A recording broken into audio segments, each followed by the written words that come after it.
გიორგი იმედაშვილი კოალიცია ცვლილებებისთვის წარმომადგენელი არის ჩვენთან ერთად. მოგესალმებით გიორგი, მადლობა რომ ხართ ჩვენთან ერთად სტუდიაში. რამდენიმე საკითხზე მინდა რომ ვისაუბროთ, მაგრამ მოდით დავიწყოთ სწორედ აი ამ უვიზო მიმოსვლის საკითხით. ქართული ოცნება გვეუბნება რომ საპასუხო წერილი რაღაცა სრული დედლაინის დაცვით გააგზავნეს, თუმცა რა წერია ამ წერილში ჩვენ არ ვიცით, აი პროცედურულ ნაწილს თამარისგანაც უსმენდით, ხომ? როგორი აი თქვენ რა ტიპის გადაწყვეტილების მოლოდინი გაქვთ? მე ვიცი რომ თქვენ გაქვთ აქტიური კომუნიკაცია მათ შორის ჩვენს პარტნიორებთან და აი როგორი არის განწყობები, იმიტომ რომ ისიც ვიცით რომ ესეთი მტკივნეული გადაწყვეტილების მიღებას არ სჭირდება რაღაცა სრული უმრავლესობა, ხო, ევროკავშირის წევრი ქვეყნების მე მგონი 14-15 სახელმწიფოს მხარდაჭერა საკმარისია. დიახ, სამწუხაროდ არ ჭირდება სრული უმრავლესობა, ვინაიდან და რადგანაც არის ესეთი მტკივნეული საკითხი, რომელიც ყველას ეხება, იქ არის პროცედურულად შესაძლებელი, რომ ბევრად უფრო ნაკლებმა წევრმა მიიღოს ამის შესახებ გადაწყვეტილება, ვიდრე სრულმა უმრავლესობამ, რომელიც ხშირად არის ხოლმე საჭირო იგივე მაგალითად სანქციებთან დაკავშირებით და ამას ძალიან ბოროტად იყენებს ქართული ოცნებისნაირი რეჟიმი, იმიტომ რომ ფაქტობრივად იქ ორბანის ფაქტორს არიან ჩამოკიდებულები, რომლებიც რაღაცნაირად იფარავს მათ ამ სანქციებიდან და აი ამ შემთხვევაში ეს ფარი მათ არ გააჩნიათ, მაგრამ სამწუხარო ისე რომ არ გაგაჩნიათ ჩვენ საქართველოს მოსახლეობას. რაც შეეხება უვიზო რეჟიმს და იმ წერილს, რომელიც რაღაცნაირად საგარეო საქმეთა სამინისტრომ გააგზავნა, თითქოს და არის აღწერილი იქ რა გააკეთა საქართველოს არაღიარებულმა მთავრობამ იმისათვის, რომ საქართველოს არ დაეკარგა უვიზო მიმოსვლა ევროკავშირთან. პრინციპში რაც არ უნდა ეწეროს იქ, რეალობა არის აბსოლუტურად სხვა. იმიტომ რომ ჩვენ არ ვართ ეხლა რაღაც ასურეთის ეპოქაში, რომ ადამიანებმა დაწერონ რაღაც პაპირუსზე ან წერილზე ან კედელზე და ძალიან პატარა შანსი იყოს იმის, რომ გადამოწყვდეს სიმართლე. ხო, ჩვენ ვიცით ქართული ოცნების მაგალითად არაღიარებული პრეზიდენტის წერილში დღეს ეწერა, რომ ქართული ხალხი ერთიანია ქართული ოცნების გარშემო და ასე შემდეგ. ხო, მაგრამ ყველა მიცის, რომ ეს ასე არ არის და თვითონ მაგ წერილში ეწერია, რომ 4-ჯერ აღკვეთეს თურმე სხვა ხალხის რევოლუცია და როგორ მოდის ერთმანეთთან. ხო, იმ თავითვე სისულელეა და ურთიერთ გამომრიცხავია, მაგრამ სინამდვილეში მათ არ აქვთ უბრალოდ სხვა გზა, ვინაიდან მათ იციან, რომ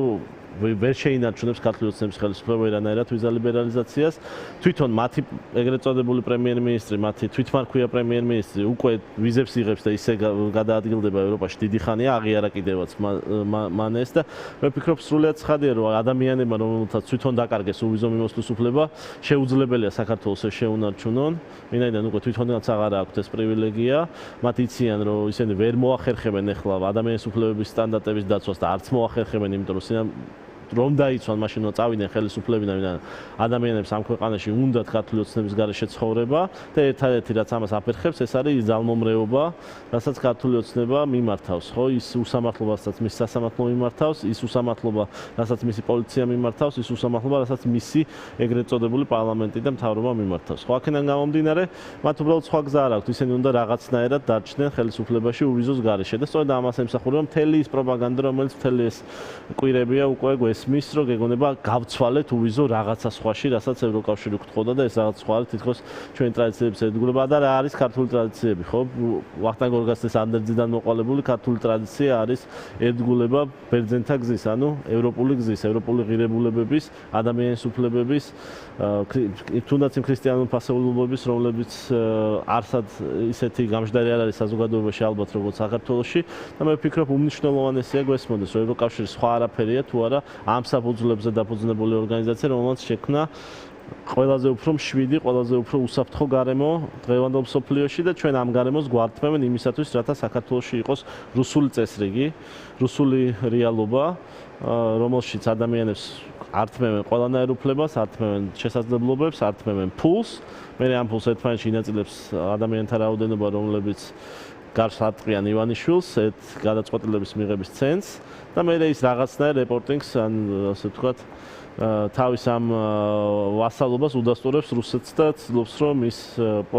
პოლიტიკას მაქსიმალურად მოერგოს. ხო, აი ამ დღის წესრიგის შექმნაში არის მათი გადარჩენის ერთადერთი შესაძლებლობა. ასე ხედავენ ისინი და სწორედ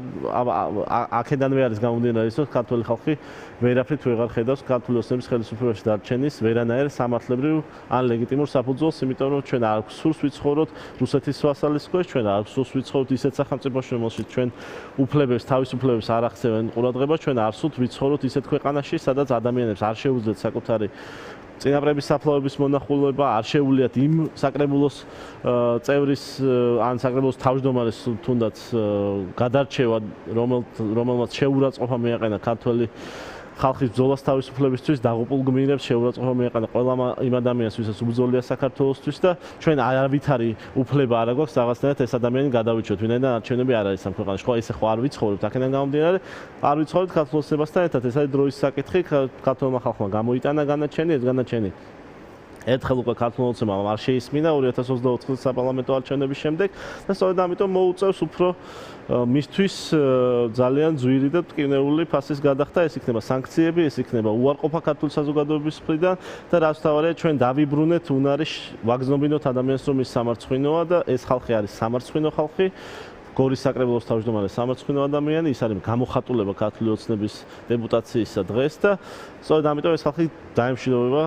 ძალაუფლებას ამ ქვეყანაში. კი ბატონო და გიორგი, მასევე მინდა გკითხოთ, რადგან საუბრობთ საერთაშორისო თემებზე.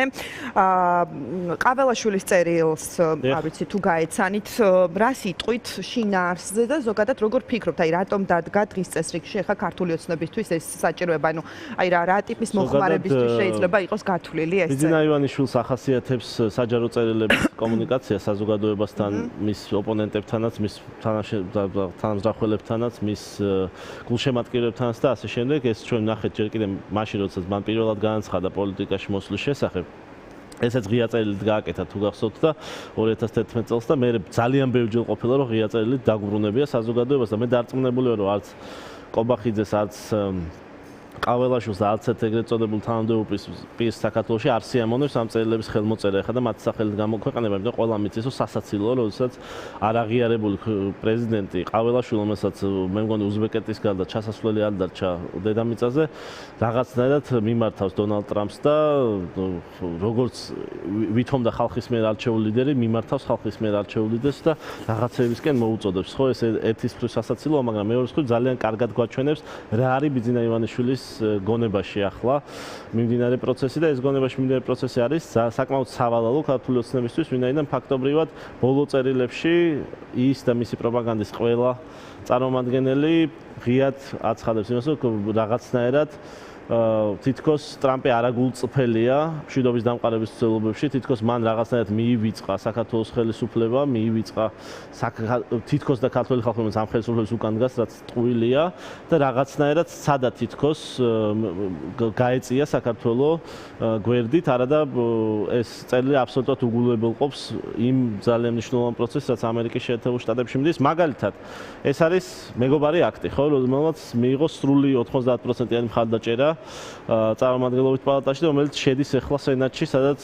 ორივე იმ პარტიის წარმომადგენლები შეადგენენ 100%-ს სენატორებისა, რომელთაც წარადგინეს კიდეც ეს აქტი. ხო, ეს შეუძლებელია, რომ ასეთი მნიშვნელობის მოვლენა, შეუძლებელია, რომ ამ ქვეყნებს შორის სტრატეგიული პარტნიორობის გაქრობა მაგალითად არ იყოს. ხო, აქ ნახსენები იმ კონტექსტში რაც უნდა იყოს, იმიტომ რომ შეუძლებელია ერთი ლიდერი ქვეყნისა მეორეს წერდეს სერიოზულად და არ ახსენებდეს ესეთ მნიშვნელოვან რაღაცებს ქვეყნებს შორის მოხდას. ხო, სინამდვილეში ჩვენ ვიცით ერთი რამ. ქართულმა ოცნებამ გაიარა ძალიან ბევრი სხვადასხვა ეტაპი 2024 წლის არჩევნების შემდეგ, მაგრამ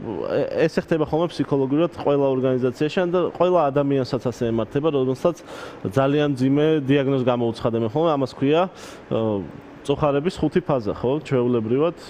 ჯერ არის უარყოფა და ქართულმა ოცნებამ უარყო ის შედეგი, რომელიც მიიღო არჩევნებში და ცადა რომ ის გაესაღებინა რაღაც თავის შედეგი, რომელიც არავინ აღიარა, მათ შორის არჩევნა, ამიტომ არ შევედით პარლამენტში. მერე ქართულმა ოცნებამ გამოვალინა ბრაზი, რომელიც ყოველთვის არის მეორე ფაზა წოხარების და სიკვდილთან შეგუების. ეს ბრაზი გამოვლინდა იმაში, რომ 1000-ობით ადამიანი აწამეს, 100-ობით ადამიანი დაატყვევეს უკანონოდ, ხო, შემდეგ 1000-ობით ადამიანი ჯერ კიდევ ციხეში ამის გამო ძალიან ბევრ ადამიანს მიაყენეს ისეთი ტრავმები, რომელიც ფაქტობრივად წამების მუხლში აისახება ხო და როდესაც იქნება გამოძიებული, შემდეგ ქონდათ უკვე დაეწყოთ ახლა რაღაცნაირი ფაზა, რომელიც არის უკვე რაღაცნაირი მოლაპარაკების თითქოს აი ამ სიკვდილთან, ხო, რომელიც ყველა ადამიანს ახასიათებს ხოლმე და ეხლა არც მაგალითად სერიოზულად მიმართავენ ან ტრამპს ან ამერიკას, უბრალოდ ცდილობენ რომ ადამიანებს აჩვენონ რომ ჩვენ ყველაფერი ვცადეთ, ჩვენ გვინდოდა ამის გაკეთება, ჩვენ არც ვიზა ლიბერალიზაციის დაკარგვა გვინდოდა, არც ამ დასავლური გზის დაკარგვა გვინდოდა, მაგრამ ასე გამოვიდა, რადგან ამ ხალხს არ უნდა ჩვენთან ურთიერთობა და აბრალებს ამ რაღაც არარსებულ გლობალურ ომის პარტიას და Deep State-ს იმას, რომ მან მიიღო გადაწყვეტილება დონალდ ტრამპის მაგივრად და რაღაცნაირად საქართველოს ხელისუფლებას გამოუტანა ის განაჩენი და რაც თავარი აქ არ დაიმალო თავარი რამე რომ საქართველოს ხელისუფლებას, დღევანდელ ხელისუფლებას, თვითმარქვია ხელისუფლებას გამოტანილი აქვს უკვე განაჩენი როგორც საქართველოში, ისე ქვეყნის გარეთ და ეს ქვეყნის გარეთ გამოტანილი განაჩენი დიახ მოდის ვაშინგტონიდან, დიახ მოდის ბრიუსელიდან, იმ ქვეყნებიდან, რომლებიც ზოგადად ძალიან ჭიდროდ თანამშრომლობენ რუსული გავლენის შესამცირებლად რეგიონში და ამის დასტურია აზერბაიჯანსა და სომხეთის ურთიერთშეთანხმება საუკუნო მშვიდობის შესახებ. ამის დასტურია ახლო აღმოსავლეთიდან რუსეთის ფაქტობრივი გასვლა, მისი ყველა მოკავშირის დასუსტება, ასადის დამთავრება, ირანის დასუსტება და ახლა უკვე აზერბაიჯანსა და სომხეთიდან რუსული გავლენის მინიმუმამდე დაყვანა. მე ვფიქრობ, ეს არის უმნიშვნელოვანესი, რომ კოოპერაცია ევროპულ და ამერიკულ მხარეს შორის აქ უმაღლეს დონეზე არის და ამას ის სამტკიცებს, რომ სულ რამდენიმე საათის წინ გავრცელდა ცნობა იმის შესახებ, როგორ ცდილობდა რუსული მხარე ნავიგაციის პრობლემები გამოეწვია ურსულა ფონ დერ ლაიენის თვითმფრინავისთვის, რომ რაღაცნაირი კატასტროფა მომხდარიყო ბულგარეთში, როდესაც ის ჩადიოდა. ეს არ არის პირველი შემთხვევა, როდესაც რუსული კვალი ავიაკატასტროფებს ეთყობათ და ჩვენ ეს ვნახეთ აზერბაიჯანის მაგალითზე, სწორედ ამით დაიწყო რუსეთისა და აზერბაიჯანის ურთიერთობის ესეთი მკვეთრი გაფუჭება. ეს ჩვენ ვნახეთ მალაიზიური ბოინგის მაგალითზე, რომელიც უკრაინაში ჩამოაგდეს, ეს ბევრჯერ გვინახავს და კაჩინსკის შემთხვევას თქვენ გახსოვთ, ხო? აქედან გამომდინარე, სრულიად ცხადია, რუსეთი არის სასოწარკვეთილი, რუსეთი ვეღარ ახერხებს საკუთარი ინტერესების შენარჩუნებას, მათ შორის ვეღარ ახერხებს ბიზნეს ივანიშვილის დასვას. ამის დასტურია თუნდაც ის, რომ ჩინეთში ახლა იმართება ძალიან მნიშვნელოვანი შეხვედრა აი ამ თითქოს ამერიკული წესრიგის საპირწონე მხარეებისა, რომელიც შანხაის თანამეგობრობის კოოპერაციის ხელშეკრულებაში არის გამოხატული აგერ უკვე 20 წელიწადია და ყოველთვის ხვდებიან ხოლმე ერთმანეთს და აზერბაიჯანი და სომხეთი იქ არიან ჩასულები, იმიტომ რომ მნიშვნელოვანია რეგიონში ცვლილება რომ განიხილოს რა თქმა უნდა აღმოსავლელ პარტნიორებთან, რადგან მათაც აქვს სტრატეგიული ხელშეკრულება ჩინეთთან, მაგალითად სომხეთს, მაგრამ ამ შემთხვევაში საქართველოს, რომელიც ვითომ და სტრატეგიული რაღაცნაირი მოკავშირე გახდა ჩინეთსა, აც კი ეძახიან, ხო, ასეთ შემთხვევაში რატომ? იმიტომ რომ ის მათ ძალიან კარგად იციან, რომ ბიზნა ივანიშვილის მიერ წარგზავნილ კობახიძეს, ბიზნა ივანიშვილის მიერ წარგზავნილ ყაველაშვილს რომელიმე სხვა თვითმარქვიას არ შეუძლია იქ რაიმე სახის პოზიცია წარმოადგენს, იმიტომ რომ მათ აღარ გააჩნიათ პოზიციები, მათი პოზიციები არის შენარჩუნებაზე გადასული და ეს შენარჩუნება გაგრძელდება მაქამდე, სანამ პროტესტი ჩვენი მხრიდან და სანქციები გარედან და ზეწოლა გარედან არ მოიტანს ლოგიკურ შედეგს და არ დამთავრდება ამ ხელისუფლების ჩამოშლით, რომელსაც ჩამოშლით, რა თქმა უნდა, ჩვენ ის ადამიანები, რომლებიც არ გაურიგდნენ ქართულ ოცნებას, არ შევიდნენ მის დაწესებული წესებით თამაშის მონაწილეებად, ამ ეგრეთ წოდებულ თვითმმართველობის არჩევნებში, არც რაიმე სხვა თანამშრომლობაში, არც პარლამენტში, არც ყველა სხვა შესაძლებლობაში და აქედან გამომდინარე, მე ვფიქრობ, ეს არის უმნიშვნელოვანესი პროცესი, რომელიც მიმდინარეობს ახლა და მე ვფიქრობ, ეს არის ძალიან ბოლო ეტაპი ქართული ოცნების ძალაუფლებაში დარჩენის, არა იმიტომ, რომ დღეს ვერ ახერხებენ ეფექტური კონტროლის განხორციელებას, ახერხებენ, რა თქმა უნდა, პოლიცია მუშაობს, ის დაიჭერს იმას, ვისაც ბიზნა ივანიშვილი ეტყვის, რომ დასაჭერია, მაგრამ მათ აღარ დარჩათ დიდი დღე და ამას მეტყველებს ის, რომ ვერც ერთი მათი დანიშნული თანამდებობის პირი ვეღარ ახერხებს რამდენიმე თვის იქეთ თანამდებობაზე გაძლებას ისე რომ ან დასანქცირებული არ იყოს, ან მოხსნილი სანქციების გამო, როგორც უკვე არაერთი ადამიანი მოხსნეს. ხო, აქედან გამომდინარე, სრულიად ცხადია, რომ გზა არის ძალიან მკაფიო. ეს გზა არის არ თანამშრომლობის, გზა არის გაურიგებლობის ბოროტებასთან და არ შეგუების ქართული ოცნების ძალაუფლებასთან, შიდა პროტესტის გაძლიერების, სწორედ ამიტომ არის მნიშვნელოვანი 13 სექტემბერი, რომელიც იქნება კიდევ ერთი დემონსტრაცია ქართველი ხალხისა და იმ ერთგულებისა, რომელიც გვაქვს ჩვენ ევროპული ღირებულებების მიმართ და ასევე იმისა, რომ ქართული ოცნების წასვლის გარეშე საქართველო ვერ იქნება ვერასოდეს ევროპული ქვეყანა, ქართული ოცნების წასვლის გარეშე ამ ქვეყანას ვერ ექნება ვერც ერთი ევროპული პრივილეგია სამწუხაროდ. კი ბატონო. და გიორგი, 13 სექტემბერი ახსენეთ და სწორედ ამ კონტექსტში მინდა გკითხოთ, აი რაღაცა კითხვის ნიშნები კვლავ არსებობს აი ამ 8 პარტიასთან დაკავშირებით. განსაკუთრებით ვიტყვი რაღაცა იმ თამარ ჯერგოლეიშვილს რა ინციდენტიც მოდი ესე ვიტყვი მსუბუქად გადახდა თავს, მაგის შემდეგ იყო ხო რაღაც ტიპის განცხადებები და გაირკვა, ვკითხულობდი სოციალურ ქსელში, მათ შორის აქტიურად პოზიციებს და რაღაცნაირად შთაბეჭდილება დამრჩა, რომ ეს რვიანიც მხოლოდ 4 ოქტომბრამდე არსებობს. გითხარით რა არის ეს, რა ფორმატია მაშინ საზოგადოებამ რაღაცა დაბნეულად რო არ უყურებდეს ამ საკითხს, ისევ 8 პარტია რჩებით თუ არა, აი ამ რვიანის ფორმატში. და მე ვფიქრობ უმნიშვნელოვანესი პრინციპი, რა პრინციპითაც ჩვენ მოვიხსენიებთ ამ 8 პარტიას ერთად არის ეგრეთ წოდებულ თვითმმართველობის არჩევნებში არ მონაწილეობის პრინციპი. და ეს არჩევნები არალეგიტიმურად არის ცნობილი ჩვენი მხრიდან, ეს არჩევნები ისეთივე არალეგიტიმურია, როგორც ყაველაშვილის ყველა ხელმოწერა, ეს არჩევნები ისეთივე არალეგიტიმურია, როგორც იმ პარლამენტის ერთპარტიული და ეგრეთ წოდებული პარლამენტის ყველა თავყრილობა, რომელიც აქამდე გამართულად ყველა ის კანონი, რომელიც მათ მიიღეს, სწორედ ამიტომ ჩვენ არ ვაპირებთ, რომ რაღაცნაირ ბიზნეს ივანიშვილის წესებით თამაშში მივიღოთ მონაწილეობა და ვაგზნობინოთ მას, რომ თითქოს შეუძლია ნორმალიზაცია გააკეთოს ქვეყანაში, მაშინ, როდესაც ჩვენ არც ერთი ფაქტობრივად ადამიანის გათავისუფლება არ დაგვითმო, ასე ვთქვათ, არც ერთი პოლიტიკური ნაბიჯი უკან არ გადადგა, ეს შეუძლებელია. ერთ-ერთი პოლიტიკური ნაბიჯი, რომელსაც მისგან მივიღებთ ჩვენ, ეს არის წასვლა ხელისუფლებიდან და მოლაპარაკებები ამის შესახებ მხოლოდ. აქედან გამომდინარე, ეს 8 პარტია სწორედ ამ ნიშნით მოიხსენიება ერთად, ის 8 პარტია სწორედ ამ პრინციპის გარშემო არის ალიანსში და ეს არ არის რამე ქმედითი კოალიცია, რომელიც ავალდებულებდა რომელიმე წევს, რომელიმე წევთან ყველა policy making-ის, ანუ პოლიტიკის კედების ყველა საკითხზე ყოფილიყო თანხმედრა. ხო, აქედან გამომდინარე, ინციდენტი, რომელიც თქვენ ახსენეთ, სრულიად მიუღებელია. ჩვენ ამის შესახებ განცხადებაში ყოველთვის ღიად ვაფიქსირებთ პოზიციას. მე არ ვფიქრობ, რომ ეს ადამიანად ვინმე შეიძლება მოსწონდეს და მე ვფიქრობ, რომ ყველა პოლიტიკოს აუცილებლად მოუწევს ხოლმე ასეთი ნაბიჯების შემდეგ იმ ფასის გადახდა რეიტინგულად, რაც ყოველთვის დემოკრატიულ სისტემაში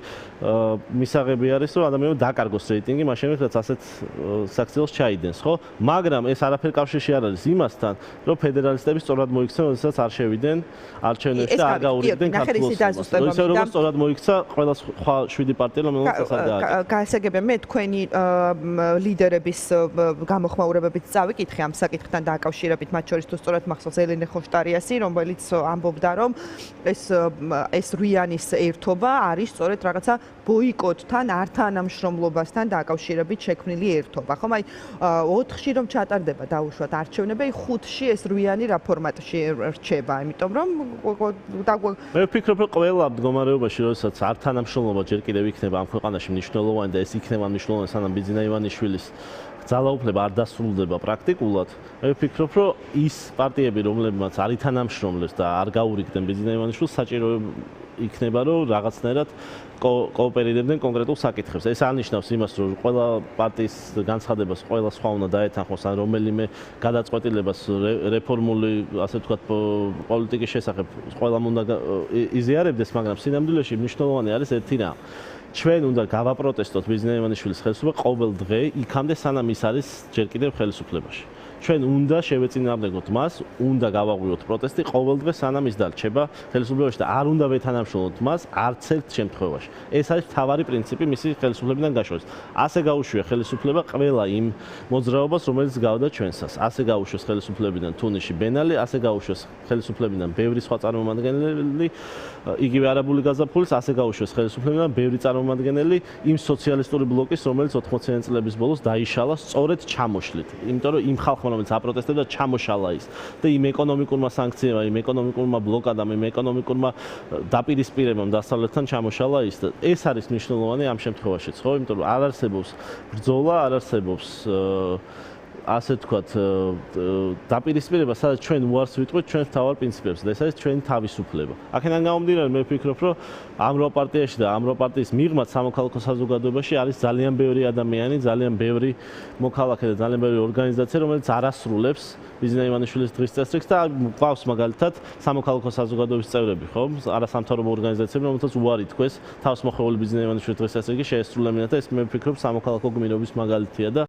ძალიან ძვირი უჯდებათ ეს ყველაფერი ადამიანურად, იმიტომ რომ მათ ძალიან დიდი საფრთხე ემუქრებათ, მაგრამ ისინი ამას აკეთებენ და მე ვფიქრობ ყველა ადამიანი დასაფასებელია და ყველა ადამიანი საჭიროა ბიზნეს ივანიშვილის წინააღმდეგ ბრძოლაში, ვინც უარს აცხადებს მასთან თანამშრომლობაზე, უარს აცხადებს მასთან გარიგებაზე და უარს აცხადებს მიიღოს ის მოღალატეობრივი პრინციპები, რომელიც ძალიან ხშირად ტირაჟირდება მაგალითად წულუკიანის ღალატის კომისიით, ხო? და სწორედ ამის გამო ზიან ჩვენი ლიდერები ნიკა მელენი, ნიკა გვარამია ციხეში და ისინი არიან მაგალითი ასევე იმისა, რომ შეურიგებლობა არის გამოსავალი. ასევე მამის მაგალითია ის ადამიანი ყველა, რომელიც ზის ციხეში, რომელთა დიდი ნაწილისთვის მისჯები იქნება შემდეგი 2 დღის მანძილზე ალბათ და მნიშვნელოვანია რომ გვესმოდეს რომ არასდროს საქართველოს ისტორიაში არ ყოფილა ფაქტობრივად შემთხვევასაც დაატყვევეს ადამიანები არაფრის გულსის ყველა მიცის და არც ერთი მათგანი არ გატყდა, არც ერთი მათგანი არ გაურიგდა ბიზნეს ივანიშვილს. აი ეს არის სწორი გზა, ღირსეული გზა, ქართული გზა, მტერთან არ შერიგების და მის წინააღმდეგ მოქმედების, როგორც პროტესტის სულისკვეთებით, ისე ქვეყნის გარეთ ქართული ხალხის დასახმარებლად აზრის კონსოლიდაციით. დიდი მადლობა, მადლობა გიორგი იმედაშვილი იყო ჩვენი ეთერის სტუმარი.